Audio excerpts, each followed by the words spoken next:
Gloucestershire continued their fine form in Cheltenham as they defeated Middlesex by 10 runs in the T20 Blast, a crucial win which keeps their hopes of a top 4 finish very much alive with 2 more games to play. Batting first after losing the toss, it took only 2 balls for Miles Hammond to produce something magical, a reverse sweep that carried the distance and had everybody on their feet. But 2 deliveries after that, Hammond was on his way back to the pavilion, Mujib-ur-Rahman exacting an early revenge. Ian Cobain was back in the team after injury, and he looked as if he wanted to make up for lost time with a couple of early boundaries. But his side were 2 down in over number 3 as Benny Howell, opening the innings, sliced Mujib to Josh De Cares before he had troubled the scorers. It was not the start Gloucestershire wanted in this important game as Glenn Phillips followed for a couple in the next over, an odd shot seeing him nick Blake Cullen behind. The hosts could only score 36 runs from the 6 overs of power play, but had Cobain in good form at one end, while James Bracey, a man approaching his best form again, took on Nathan Souter to get the scoreboard ticking over nicely. Bracey certainly enjoyed an over from Daryl Mitchell, which brought the left-hander 3 boundaries, both batsmen into the 30s and looking to advance further. But at just the wrong time, Bracey on 33 tried to go after Souter again and picked out Sam Robson at the deep, the Gloucesters on 77 for 4 at the halfway stage of their innings. That became 88 for 5 when Cobain on 34 was foxed in the flight by Luke Holman and chipped to Stephen Finn in the covers, those 2 wickets setting the home team back some. Ryan Higgins has some good memories of this ground against his former team, and for a while it looked as if he was going to be the man to get his side out of the mire. But he lost Jack Taylor at the other end, cutting Holman to Max Holden. Like Cobain before him, Taylor, who'd made 19, was cross with himself for getting out.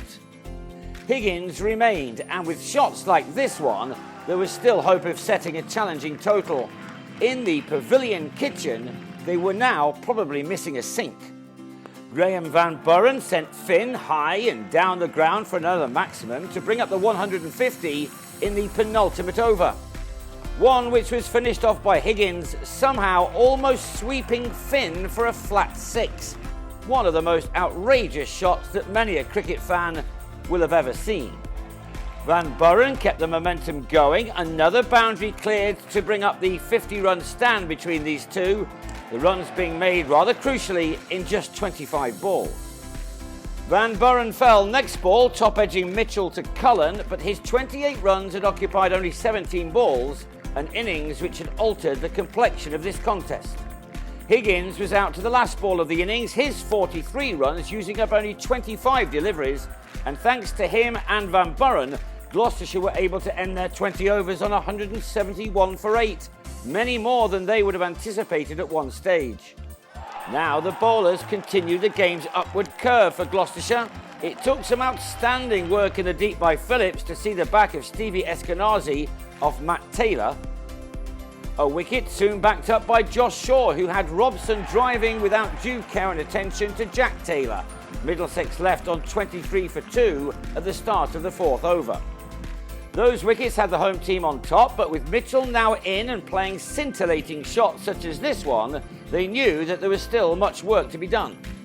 Middlesex responded with a score of 50 for 2 from the power play, and that became 76 for 3 after 10, Mitchell the third to fall as he holed out to Phillips off Howell.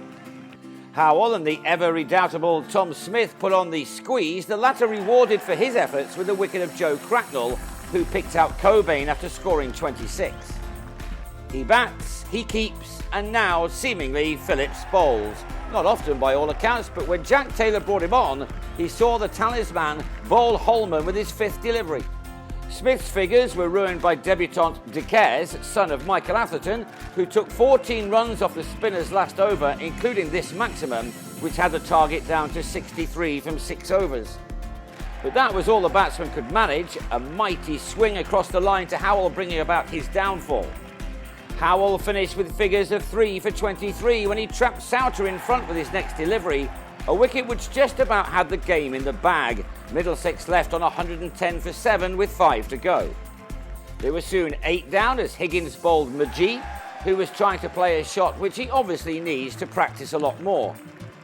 The match appeared to be over, but then Cullen took on Shaw, hitting him for 3 successive fours at the end of the penultimate over, and that left the visiting team 17 more to get in the last one.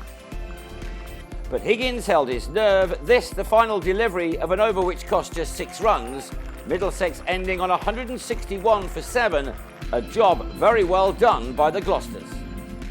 They took this match by 10 runs and so now remain very handily placed to reach the knockout stages. After a crucial championship match with Hampshire, they welcome Surrey to Cheltenham next Friday.